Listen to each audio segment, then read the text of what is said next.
여러분의 합격을 응원합니다. 안녕하십니까? 과학과 김세별입니다. 오늘도 너무너무 잘 오셨습니다.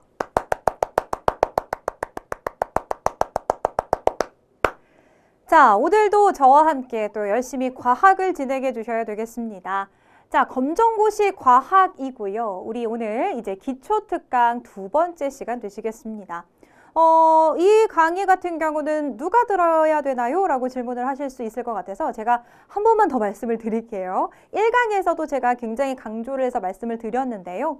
검정고시를 공부를 하시는 분들에게 모두 추천을 드립니다. 중졸검정고시 그리고 고졸검정고시를 모두 준비를 하시는 분들에게 모두 추천을 해드리는 그런 강좌가 되겠습니다. 다시 한번 말씀을 드리면 중졸검정고시 같은 경우를 준비를 하시는 경우시라면 이제 중졸 하시고 고졸 준비하실 거잖아요. 그 단계로 진행을 하실 건데 그렇다면 우리 고졸에 대한 내용을 하시기 위해서 지금 중졸을 하고는 계시나 그 내용들 중에서 어떤 내용을 알고 있어야 고졸이 조금 더 진행이 편리하신지 그 부분들을 안내를 해드린다라고 생각을 해주시면 되겠습니다. 그래서 중졸 내용 중에서 앞으로 이제 고졸을 하시기 위해서 꼭 필요한 그런 부분을 정리해드린다라고 생각해 주시면 되겠고요. 그 다음에 현재 고졸을 준비를 하시려고 강의를 트신 분들 계실 겁니다. 고졸을 바로 시작하시기에는 사실 내용들이 조금 힘드시고 어려우신 부분 많으실 겁니다. 고졸에 대한 내용을 학습하시기 전에 고졸의 내용 전에 우리 중졸에서 꼭 알아야 할 부분을 알고 진행을 해주시면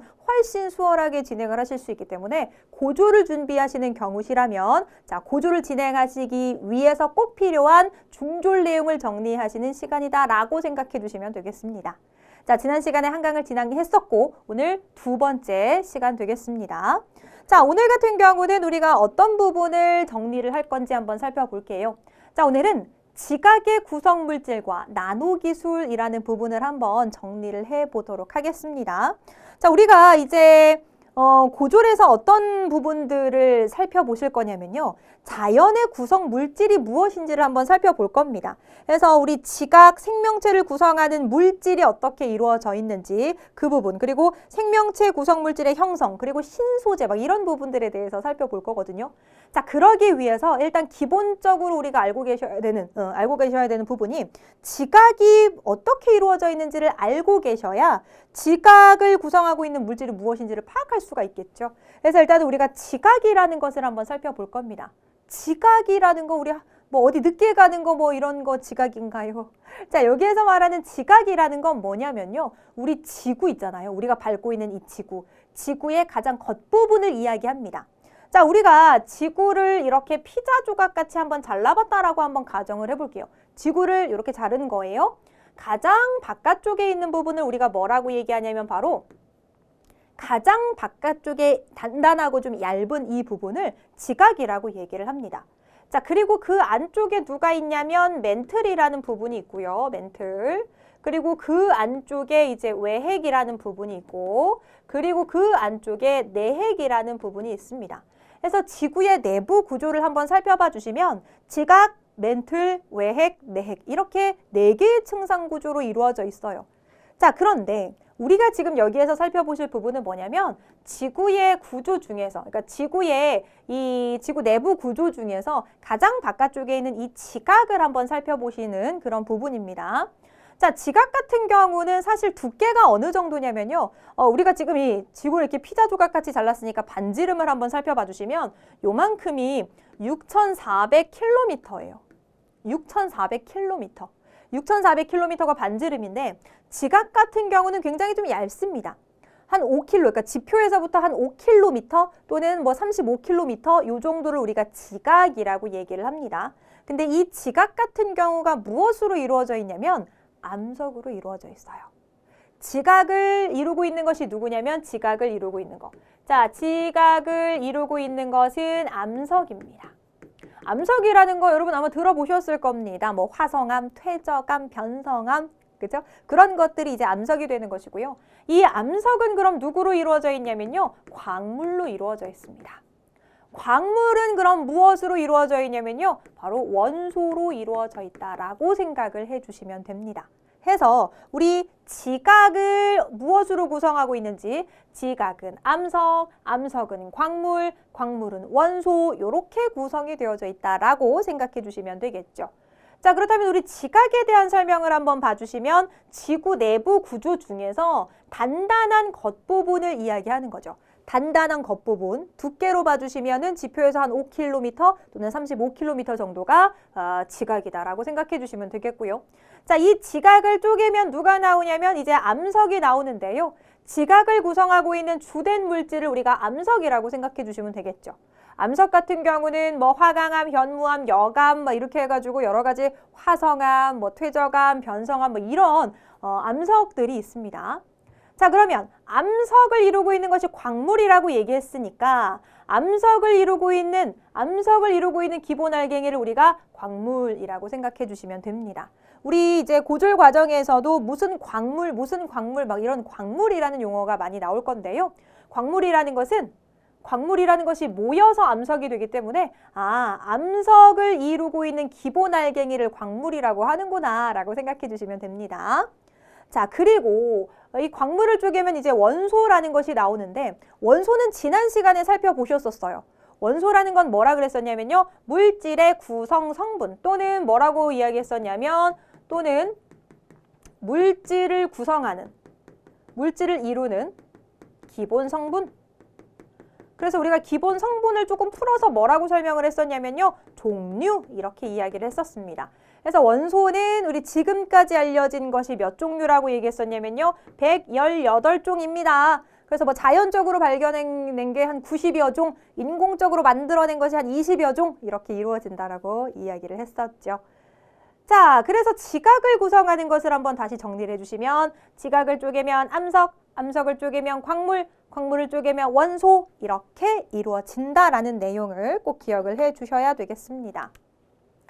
자, 그렇다면 다시 한번 지금 앞에서 보셨던 내용을 한번 나열을 해볼까요? 지각부터요.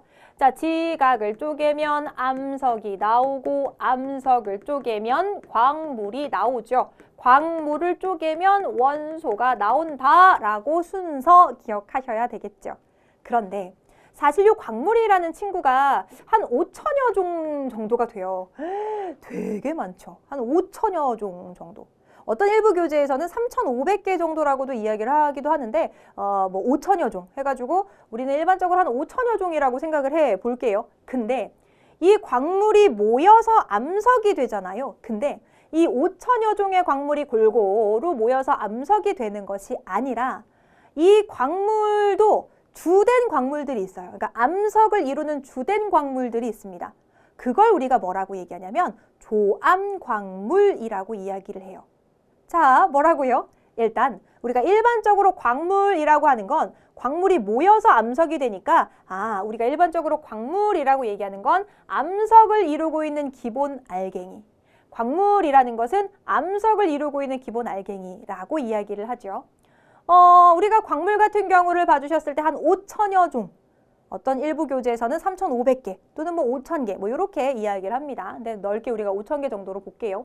근데 대부분 두 가지 이상의 그러니까 원소로 이루어져 있잖아요. 원소가 모여서 이제 광물이 되니까.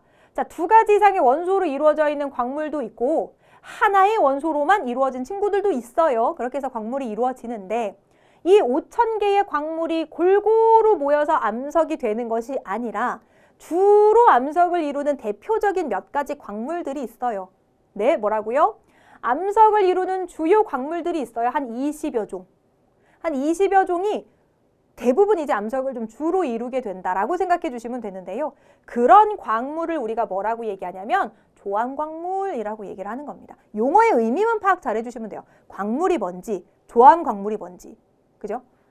자, 해서 광물은 암석을 이루고 있는 기본 알갱이고 그 중에서도 주로 암석을 이루고 있는 주요 광물들을 우리가 조암광물이라고 하는데 한 20여 종 있어야 하면 20개를 뭔가 다 외우셔야 될 것 같잖아요. 그러실 필요는 없고요. 우리가 사실 중학 과정에서는 대표적인 조암광물이 이렇게 정도가 나와요. 장석, 석영, 아마 들어는 보셨을 거예요. 그죠? 장석, 석영, 운모, 각섬석, 휘석, 감남석 요런 조암광물들이 주로 있습니다. 근데 이 중에서 가장 많은 부피비를 차지하고 있는 게 1등이 누구냐면 장석이라는 친구가 1등이에요. 장석이라는 친구가 부피비가 가장 많은 양을 차지하고 있다라고 생각해 주시면 되겠고요. 그 다음에 2등이 누구냐면 석영입니다. 그 다음에 3등은 누구예요? 얘 11%, 5%, 5%, 4%, 12%? 12%는 기타 여러 친구들이 섞여 있는 거고요. 그럼 3등은 누구라고 봐주시면 되냐면 휘석이 3등이구나 라고 생각해 주시면 되겠죠. 그러니까 많은 양을 차지하고 있는 것부터 봐주시면 장석, 석영, 휘성, 장석, 휘 이런 순서. 그래서 조암광물이라는 것이 한 20여 종이 있지만 그들 중에서도 주요 조암광물이 있고 이 조암광물 중에서도 부피비가 가장 많은 양을 차지하고 있는 건 장석, 그 다음에 석영, 그 다음에 휘석 정도의 순서입니다. 그래서 부피비가 이렇게 이루어져 있어요. 그렇다면 자 다시 광물 같은 경우가 몇 개라고요? 전체적으로 한 5천여 개예요. 그렇죠? 근데 이 5천여 개가 골고루 모여서 암석이 되는 것이 아니라 주로 한 20여 종 같은 경우가 주로 암석을 이루는데 그 주로 암석을 이루는 그런 광물들을 우리가 조암광물이라고 얘기를 하고 대표적인 조암광물을 봤을 때 가장 많은 부피비를 차지하고 있는 게 누구라고요? 장석, 그 다음에 석영, 그 다음에 휘석, 장석, 휘 이렇게요. 그러면 이 광물, 조암광물을 구성하고 있는 대표적인 원소도 있겠죠. 원소는 몇 개라 그랬죠? 118개. 이 118개가 또 고르게 광물을 이루고 있는 게 아니라 대표적인 몇 가지가 또 주요 원소들이 광물을 이루고 있는 것들이 있다라는 거예요. 그러면 주요 조암광물을 이루고 있는 요소들이 누구냐면 산소와 규소. 대부분 산소하고 규소가 포함이 되어 있어요. 이게 이제 고등 과정하고 연결이 됩니다. 그래서 이제 우리 지각을 구성하는 물질을 학습을 하실 건데 규산염 광물이라는 얘기가 나와요. 뭐라고요? 약간 요거는 맛만 볼게요. 우리가 이제 고등 과정에서 할 거고 규산염 광물이라는 걸 고등 과정에서 하실 거예요. 광물이니까 암석을 이루고 있는 알갱이를 얘기를 하는 거고 규산염이라는 게 무슨 의미일까요? 산소하고 규소를 가지고 있는 그래서 요것의 구조도 보실 거고요. 그러니까 이런 낱말들을 파악하고 계셔야 고등 과정을 술술술술 진행을 하실 수 있는 겁니다. 그래서 광물이라는 것은 암석을 이루고 있는 기본 알갱이고 규산염 광물이라는 것은 산소와 규소. 산소와 규소. 대부분 주요 조암 광물을 이루고 있는 요소들을 봤을 때 산소, 규소가 포함이 되어 있구나. 이렇게 기억을 해주시면 되겠습니다. 자, 그러면 여기 지금 장석, 석영, 휘석, 각섬석, 흑운목, 감남석 얘네 누구죠? 조암 광물. 그쵸? 조암 광물이 나오고 있는데요. 지금은 이렇게 간단하게 표로만 정리를 해드렸는데 제가 이걸 왜 이렇게 정리를 해드렸냐면 방금 전에 살포시 이게 우리 맛보기 해가지고 규산염 광물이라는 거 살짝 쿵 낱말만 봤잖아요. 고등 과정에서 이 규산염 광물 같은 경우가 어떻게 결합이 이루어져 있는지에 따라서 누구는 휘석이 되고 누구는 각섬석이 되고 막 이렇게 되거든요. 그때 이들이 나와요. 지금 제가 이게 색을 이렇게 넣어드린 부분 같은 경우를 좀 집중적으로 봐주시면 됩니다. 자, 지금 장석, 석영, 휘석, 각섬석, 흑운목, 감남석 이렇게 제시가 되고 있는데요. 이들 같은 경우는 주요 조암 광물, 주요 조암 광물이라고 생각을 해주시면 되겠고 자, 일단 이들이 규칙적인 겉모양이 있습니다. 규칙적인 겉모양을 봐주시면 이들 같은 경우는 짧은 기둥, 얘는 긴 기둥, 얘는 육각판, 얘는 짧은 기둥 이런 모양을 하고 있어요. 그 다음에 여기 쪼개짐과 깨짐이라는 건 뭐냐면 힘을 딱 줬을 때 유리처럼 와장창 이제 유리는 일정 모양 없이 이렇게 깨지잖아요. 그런 걸 우리가 깨진다라고 표현을 하고 힘을 줬을 때 일정한 모양으로 이루어지게 되는 거 이런 친구들을 우리가 쪼개진다라고 표현을 합니다. 그래서 휘석하고 휘석, 각섬석, 흑운모 같은 경우를 보세요. 이 친구들 같은 경우는 쪼개지는 성질이 있고 감남석 같은 경우는 깨지는 성질이 있는데 요거 같은 경우가 이제 나중에 우리 규산염 광물 공부를 하실 때 결합구조 하실 때 깨지는지 쪼개지는지 누군지 이런 것들을 물어보기 때문에 제가 일부러 한번 이렇게 안내를 해드렸습니다. 특히나 지금 깨짐 쪼개짐이라고 해서 광물의 성질이 나왔는데 광물을 구분하는 여러 가지 성질은 이렇게 깨짐 쪼개짐도 있지만 색 또는 좋은 색 요거 간단하게 언급을 해드릴까요? 색이라는 것은 그냥 우리 겉으로 봤을 때 나타나는 색이고 좋은 색이라는 것은 광물을 그 초벌구이 자기판이라는 데에다가 조흔판이라는 데다가 긁어요. 그랬을 때 나타나는 색깔, 그걸 좋은 색이라고 얘기를 하고요. 굳기라는 것은 단단한 정도라고 봐주시면 되겠고, 염산 반응은 염산을 떨어뜨렸을 때 이제 이산화탄소 기체가 발생을 하는지를 보는 반응이고요. 여기 결정형이 나왔는데 결정형이라는 것은 이들의 규칙적인 겉모양을 이야기를 합니다.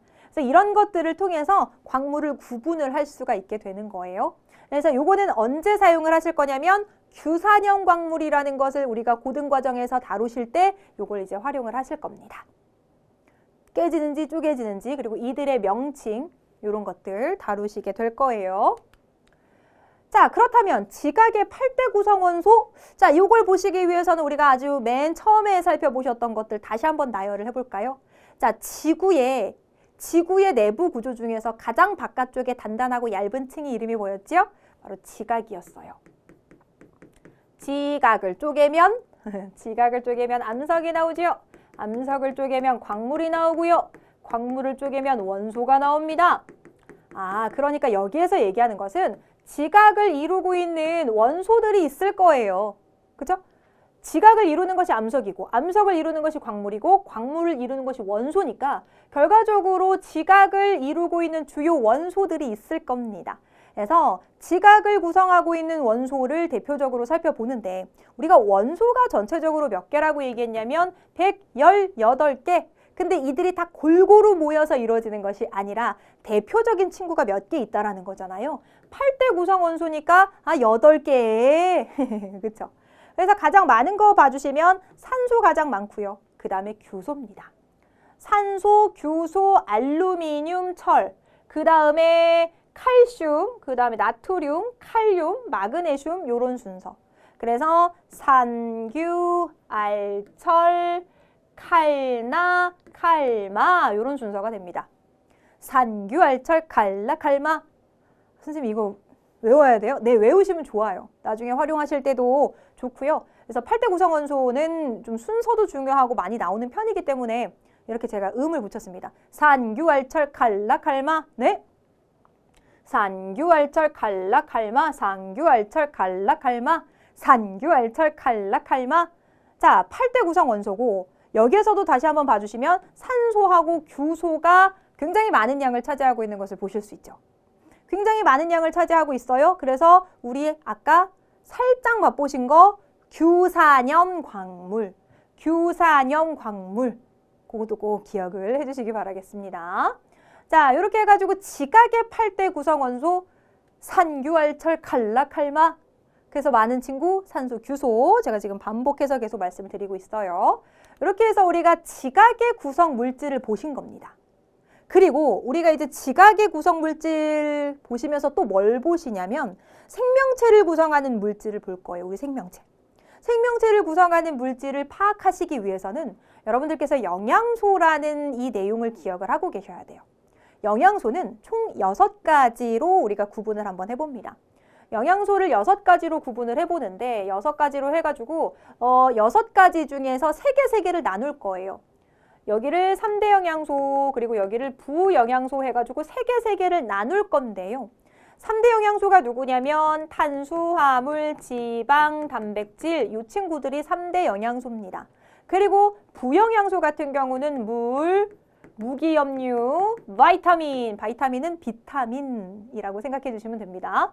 아니 이 친구들을 왜 이렇게 나누냐면요.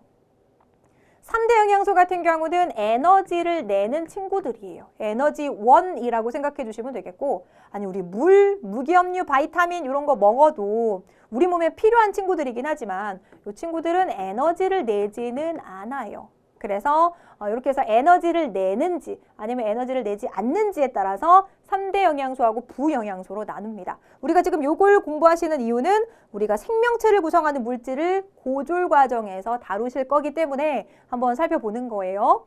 자, 3대 영양소부터 한번 살펴봅니다. 3대 영양소는 뭐 하는 친구들이라고요? 에너지를 냅니다. 자, 에너지원이에요. 에너지를 낸다라고 생각해 주시면 되겠고요.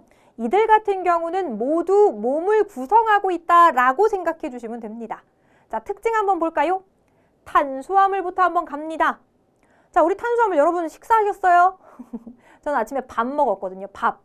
잡곡밥, 밥을 먹었는데 우리가 먹는 거를 한번 생각을 해주시면 사실 주로 먹는 것들이 사실 탄수화물을 좀 많이 먹는 편이잖아요.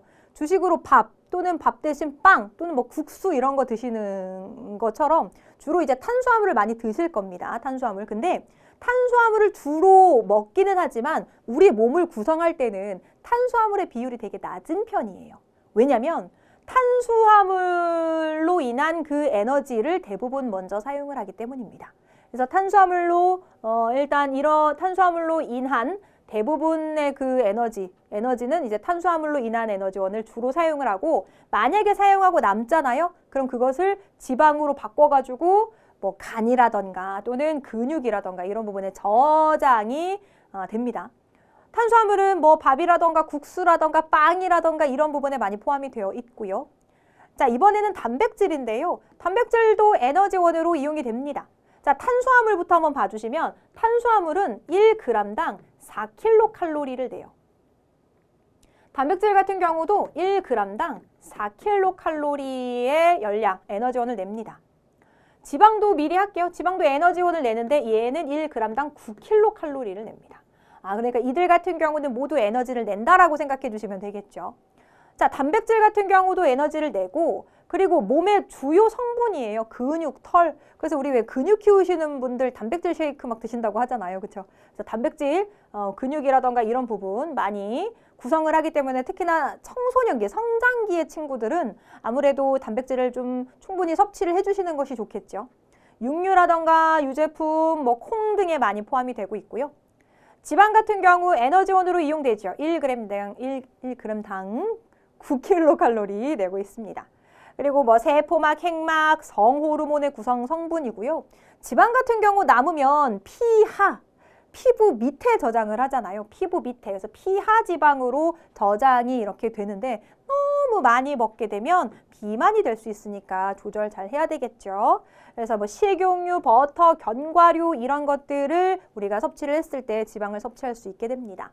그래서 이들 같은 경우는 3대 영양소, 모두 에너지를 낼 수 있고 모두 몸을 구성하고 있어요. 자, 이번에는 부영양소입니다. 우리 부영양소 같은 경우는 아까 말씀을 드렸던 것처럼 에너지 냅니까? 못 냅니까? 에너지를 내지 못해요. 그렇죠? 에너지원은 아닙니다. 그런데 몸을 구성하기도 하고 몸을 구성하거나 아니면 생명활동을 조절하는 중요한 역할들을 우리 몸에서 하게 됩니다. 물부터 한번 봐주시면요. 물 같은 경우는 우리 몸에서 뭐 60%에서 70% 또는 요 표현을 뭐 3분의 2 또는 뭐 66% 뭐 이렇게도 표현을 합니다. 물 같은 경우는 뭔가를 좀 잘 녹이는 성질이 있어서 뭐 영양소라던가 노폐물을 좀 녹여서 좀 운반을 하거나 아니면 녹이지 않더라도 그냥 물에 이게 실려가지고 이렇게 이동이 될 수가 있겠죠.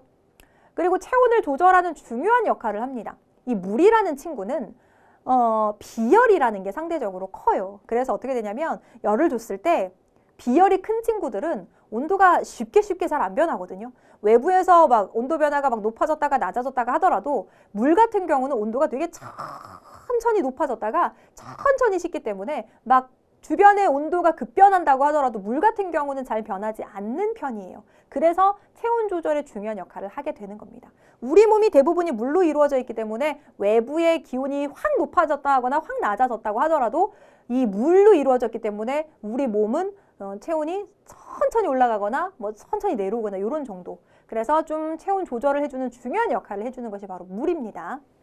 자, 바이타민, 우리가 일반적으로 비타민이라고 얘기를 하는 친구. 이 친구의 굉장히 중요한 특징은 몸을 구성하는 성분이 아니에요. 여태까지 보신 친구들은 다 몸을 구성합니다. 앞에서 보셨던 3대 영양소. 3대 영양소는 다 몸을 구성했어요. 탄수화물, 단백질, 지방 이 친구들을 다 몸을 구성했습니다. 이거 잠시 후에 다시 알려드릴게요. 몸 구성하는 거. 자, 얘네 탄수화물, 단백질, 지방 다 몸을 구성했죠? 물도 몸 구성하잖아요. 몸에서 60, 70% 차지하니까요. 그렇죠? 근데 바이타민은 몸을 구성하지 않아요. 요거 좀 체크할게요. 몸을 구성하는 성분은 아니다라는 거 기억해 주시고 근데 적은 양으로도 여러 가지 생명활동을 조절하고요. 음식물로 섭취를 해야 됩니다. 음식을 먹음으로 해서 비타민을 섭취를 하고 부족하면 결핍증이 나타날 수 있기 때문에 여러 가지 이제 채소라던가 과일이라던가 이런 것들 섭취하셔가지고 충분히 이제 바이타민 섭취해 주셔야 되겠고, 자, 무기염류, 뼈나 이나 혈액 이런 것들 구성하고요. 몸의 기능을 조절해 주는 역할. 반드시 섭취를 해야 하고, 그 다음에 해조류, 채소 이런 것들에 많이 들어 있습니다. 그럼 무기염류도 몸을 구성한다 라고 생각하시면 되겠죠. 왜냐하면 뼈나 이나 혈액 등을 구성하고 있으니까요. 자, 그렇다면 누구는 몸을 구성하고 누구는 몸을 구성 안 하는 것 같은데 그거 좀 정리해 주세요. 정리해 드릴게요. 몸을 구성하고 있는 영양소의 비율입니다. 6가지 영양소 중에서 6개 중에서 5개는 몸을 구성해요. 그리고 하나는 구성하지 않습니다. 5개가 누구예요? 물, 단백질, 지방, 무기염류, 탄수화물. 그럼 누가 빠졌죠? 바이타민. 바이타민 같은 경우는 몸을 구성하지 않는다라는 거. 바이타민 맞죠? 몸 구성 안 해요. 6가지 영양소 중에서 얘만 몸 구성 안 해요. 그럼 5가지가 보세요. 단백질, 지방, 탄수화물 3대 영양소 들어갔고, 그 다음에 물하고 무기염류 들어갔고, 그래서 5가지잖아요. 그렇죠? 이 5가지인데 이 5가지 중에서 누가 제일 많은 양이냐면 60에서 70%를 차지하고 있는 물이 제일 많죠. 물. 그 다음에 이거 좀 순서대로 기억을 해주셔야 되는데요. 한번 갈까요? 물, 단지, 무, 탄. 이게 뭐예요?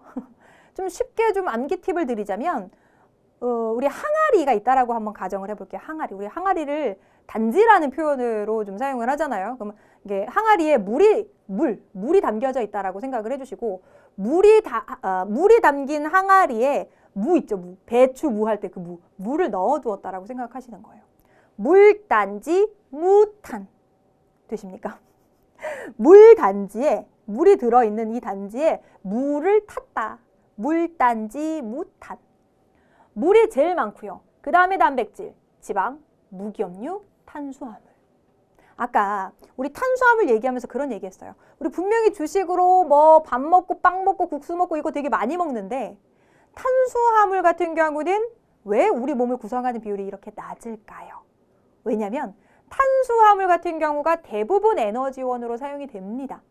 쭉 사용이 되기 때문에 이 친구들은 먹는 거에 비해서 섭취량에 비해서 구성하는 비율이 상대적으로 낮다라는 거죠. 그래서 요거 기억해 두시면 요거에 대해서 물어보는 문제가 굉장히 잘 나요. 물이 일단 비율이 가장 많다라는 거. 물, 단지, 무, 탄 이런 영양소 순서 기억을 해주시면 되겠고요.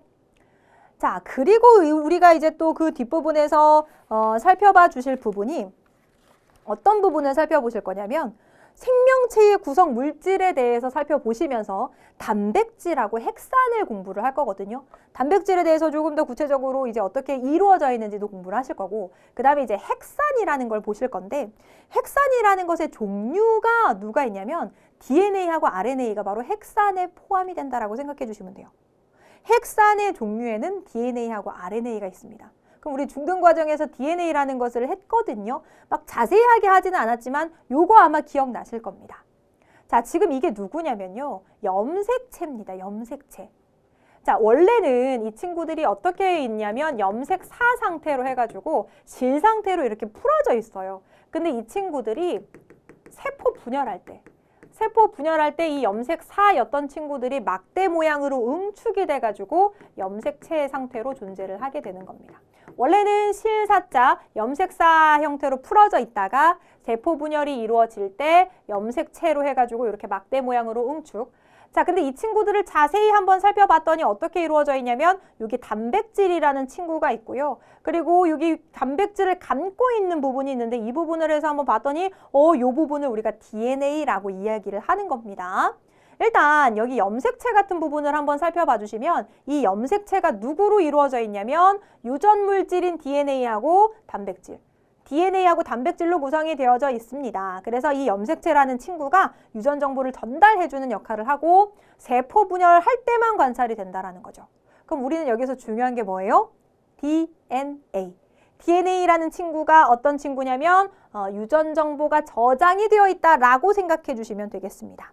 DNA 같은 경우는 유전 정보를 저장하는, 그런 역할이 이루어진다라는 거 생각해 주시면 되겠습니다. 이 정도만 기억을 해주시고 이제 고등 과정에서 더 우리가 살을 붙여가지고 공부를 해주시면 되겠고요. 자, 그 다음에 나노기술이라는 용어를 좀 기억을 해주셔야 되겠는데요. 나노기술이라는 건 뭐냐면 우리가 이걸 어떻게 읽냐면요. 1나노미터라고 얘기합니다. 굉장히 작은 크기의 입자라고 생각해 주시면 돼요.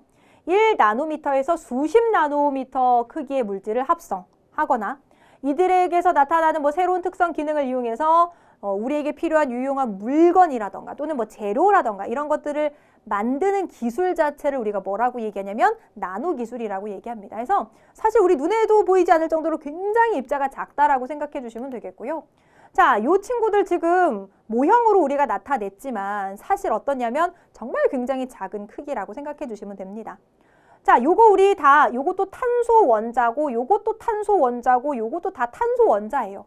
다 각각이 탄소 원자로 이루어져 있는데 모양이라던가 이런 구성이 조금 차이가 있어서 기능들도 좀 다릅니다.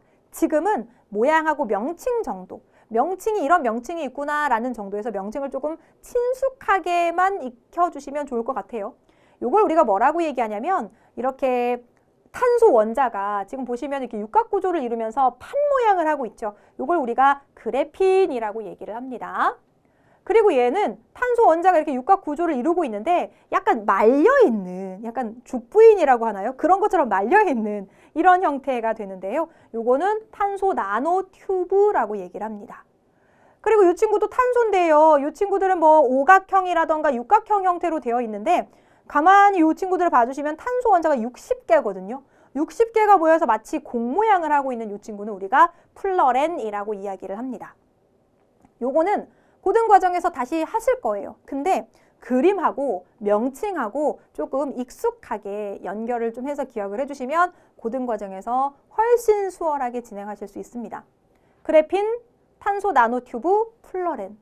구성이 지금 이들이 어떻게 배열되어 있는지 배열의 이 판 모양, 뭐 말린 형태, 그리고 공 모양 이렇게 해가지고 이들이 이루어져 있는 형태가 다르기 때문에 이들의 기능도 차이가 있다는 거 좀 기억을 해주시고요. 그림과 명칭 익혀주시면 되겠습니다. 자, 이렇게 해서 오늘 굉장히 중요한 부분들을 또 아주 중요한 부분들을 반복적으로 해서 살펴보셨습니다. 이런 내용들에 대한 용어의 의미를 좀 파악을 미리 해두시고 체계적으로 정리를 좀 잘 해두시면 나중에 안에 이 기초 부분을 정리를 안 하시고 고등 과정을 정리하시는 시간과 이걸 충분히 정리를 하시고 기본을 진행하시는 시간이 훨씬 차이가 있으실 겁니다. 그렇기 때문에 아무래도 굉장히 중요한 시간들을 지금 여러분들이 다져 나가시고 계신다라는 거 기억을 해주시면 좋을 것 같고요. 그런 얘기들을 많이 하시더라고요. 중등 과정이 끝나고 고등 과학을 딱 시작을 하려고 하면 이제 난이도가 당연히 레벨업이 되겠죠. 근데 그냥 한 단계 이렇게 레벨업이 되는 게 아니라 한 10단계 이상으로 난이도가 높아지는 그런 느낌을 느낀다라고 말씀을 하시더라고요. 그만큼 고등 내용이 처음에 되게 어렵게 느껴지실 텐데 지금 차곡차곡 저와 함께 기초를 쌓아두시고 진행을 하시면 그 난이도 어려움은 많이 느끼지 않으실 수 있을 거예요. 그러니까 저와 함께 한 단계 한 단계 기초를 제대로 밟아 나가시도록 하자고요. 혹시 궁금하신 부분 있으시면 언제든지 질문 주시고요. 오늘은 여기까지 하도록 하겠습니다. 수고하셨습니다. 에듀윌 합격 패스.